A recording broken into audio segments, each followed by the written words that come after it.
휴직을 하는 것에 대해 괜찮은 결정이고 내게 도움되는 시간이라고 생각하면 좋을 텐데요.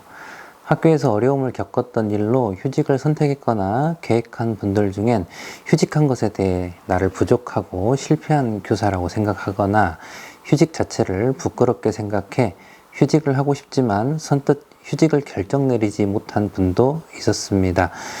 휴직을 했지만 또 제대로 쉬거나 충전하지 못하는 분도 있었지요. 휴직으로 몸과 마음을 추스리고 잘 충전해서 힘있게 학교로 돌아와서 다시 잘 지내면 되는데 막상 여러 복잡한 마음으로 제대로 휴직을 바라보지 못하고 있는 듯합니다. 자, 휴직하는 것은 나쁘지 않은 것이고요. 여러분들에게 도움된다고 먼저 생각하시면 좋겠습니다. 왜 그러냐면 여러분들이 갖고 있는 열정과 교직에 대한 사랑 등 학교에서 사용하는 모든 에너지를 스마트폰 배터리 사용으로 비유를 한번 해볼게요.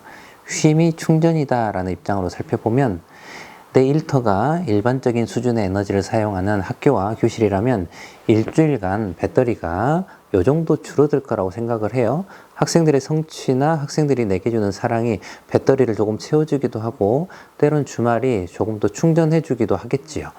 하지만 100% 채워지지 않아서 에너지를 사용하고 충전하고 사용하고 충전하는 이 과정이 매주 반복되면서 결과적으로는 줄어들어 방전에 가깝게 이동하고 있다고 생각을 합니다.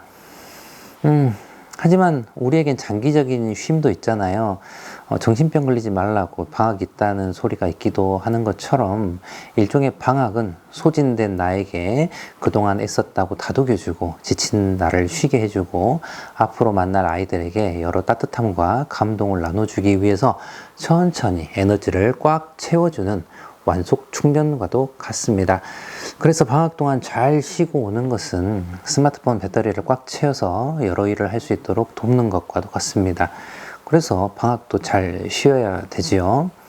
그런데 이런 일상적인 정도를 벗어난 학교에서, 그러니까 우리의 일터에서 정말 과하게 에너지를 사용하고 있는 상태라면 충전에 문제가 있겠죠? 주말이나 약간의 쉼으로 충전할 수 있는 정도가 아니라고 생각을 합니다. 충전하는 양보다 에너지를 소진하는 양이 많기 때문에 평소처럼 에너지 사용과 충전을 반복하며 살지만 더 빨리 방전 쪽으로 다가가는 것과 같습니다.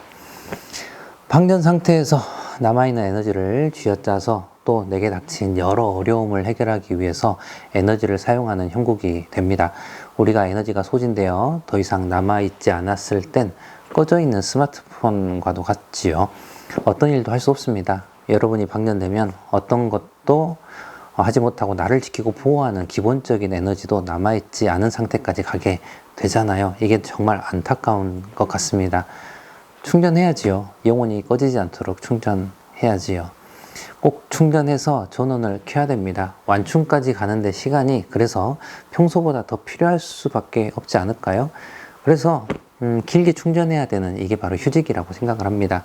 휴직은 선생님을 살리는 일이고 휴직은 선생님을 위한 심폐소생술과도 같습니다. 그리고 완충을 위한 귀한 일이고 앞으로 살아갈 내 교직 미래를 위한 길이기도 하고 만날 아이들을 위한 중요한 일이기도 합니다. 그러니 휴직하는 것에 대해서 너무 죄책감 갖지도 마시고 휴직을 너무 고민해서 망설이다가 에너지가 없는 상태에서 힘들어하지 않으셨으면 합니다. 내가 정말 힘든 상태라고 생각되면 괜찮아요. 휴직으로 도움 받으시면 좋겠습니다.